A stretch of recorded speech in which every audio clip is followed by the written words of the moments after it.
Interessante, você vê. A palavra de Deus rara, as visões não frequentes. O povo não tinha liderança, Deus não se comunicava. Então a situação estava caótica, a situação estava nublada, a situação estava difícil. No mundo de Ana, o povo sem liderança, o povo se perdeu. O povo perdeu o rumo, o povo perdeu princípios, o povo começou a crer em crenças, em superstições, o povo começou a se transformar. E sabe o que o povo se transforma?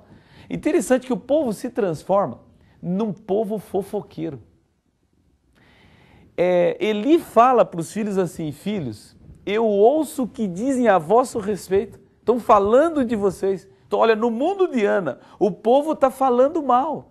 Você vê, ó, o sacerdócio corrompido, liderança corrompida, agora o povo perdido, sem rumo, fofoqueiro. Então ela é cercada por um grupo de pessoas, porque ela morava numa localidade, ela morava num pequeno lugarejo, e ela era cercada de pessoas hostis, pessoas que falavam mal, pessoas que criticavam. Imagina uma vizinha de Ana dizendo assim: ah, você está sabendo do novo pecado aí, o novo erro, o novo caso do sacerdote Ofni? Eu não vou lá no templo, jamais, eu não acredito mais nisso, porque aquele local é um local de covil de pecadores. Como é que eu vou levar lá minha família?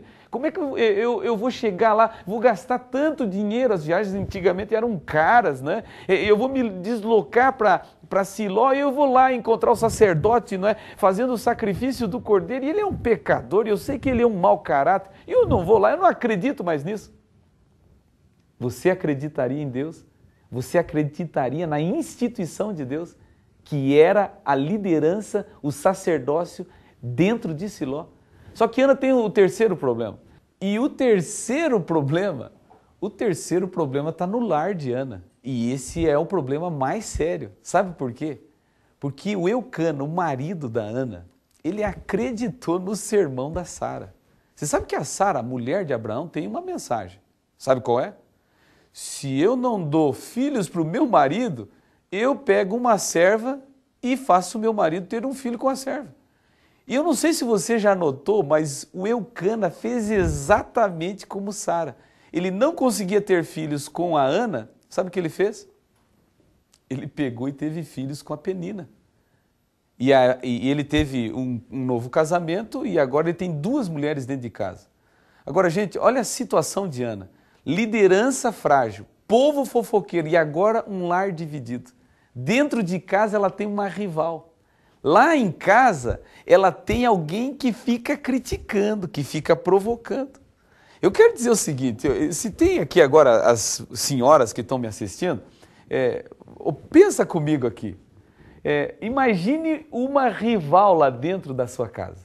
Imagine lá na sua casa, 2 quartos nupciais, né? Seu marido volta do trabalho, 2 esposas. Que situação desagradável. Imagine a situação. Agora, quero falar também para os homens, e eu quero te dizer o seguinte: você sabe que mulher é uma bênção. Deus criou a mulher e o homem concorda. A mulher é uma bênção que Deus fez. Mas não se esqueça, essa bênção, por exemplo, você pode pedir bênção dobrada de sabedoria, você pode pedir, por exemplo, você é muito nervosinho, você pode pedir bênção dobrada de paciência, você pode dizer assim: Senhor, me dê paciência, eu quero a porção dobrada de paciência. Pode dizer, por exemplo, Senhor, me dê sabedoria, eu sou muito ignorante, me dê sabedoria. Agora, irmão, nunca peça a porção dobrada da mulher. Isso aí é uma tragédia, porque uma só te basta, 2 complica. Vai ver a história de Jacó. Jacó sabe muito bem o que significa mais do que uma. Ele mesmo disse uma vez: olha, de dia eu não conseguia trabalhar, de noite eu não conseguia dormir. Imagina Jacó com 4 mulheres, né? Ele é um homem à beira de um ataque de nervos. Então veja, a situação do lar de Ana é complicada. E agora veja bem, a Penina tinha filhos, Ana não. E a Penina ficava provocando. E provocava, a Bíblia diz que quando Ana vinha para a igreja, vinha para o templo, a Penina ficava criticando. Imagina o que a Penina falava. Ela dizia assim: olha, Ana, você não tem filhos. Eu estou de novo grávida. Ana, eu não sei o que acontece comigo. Interessante que eu acho que a Penina ficou provocando Ana também, dizendo assim, olha, você deve ter algum pecado. Você deve ter algum erro muito sério, você tem alguma falha, você tem que pedir perdão, porque isso, olha, estou sabendo que isso pode matar. Se você não pedir perdão, esse pecado vai te acabar, é por isso que você não tem filhos. Agora, sabe que quadro bonito a história de Ana traz? Que quando o ser humano, no meio de todo este conflito, de toda essa crise, olha, liderança fraca, lá fora, você está sobre a liderança. Povo fofoqueiro, você está cercado desse povo. Agora, dentro de um lar dividido, um lar conturbado, esse é um dos momentos solenes da Bíblia. Porque aqui e agora vem à tona no que você crê. Certamente eu estou falando para a gente agora que não tem metade dos problemas de Ana, não tem 20% dos problemas de Ana. E tem gente aí desconfiada de Deus. E tem gente dizendo, Deus não me ama, Deus não cuida da minha vida, Deus não me protege. Agora eu vou te mostrar a Ana. E acompanha aqui comigo. A Bíblia diz que, apesar de todos esses desafios, sabe o que Ana fez? Ana entrou no templo. E ela teve coragem de entrar no templo e orar a Deus. Ela teve coragem de ir até a igreja e ela vai fazer uma oração. Essa oração que Ana vai fazer é uma das mais profundas orações já vistas no Antigo Testamento. Porque a oração de Ana é a seguinte, olha aqui, ó. A Ana entra dentro da igreja e ela diz assim, Senhor,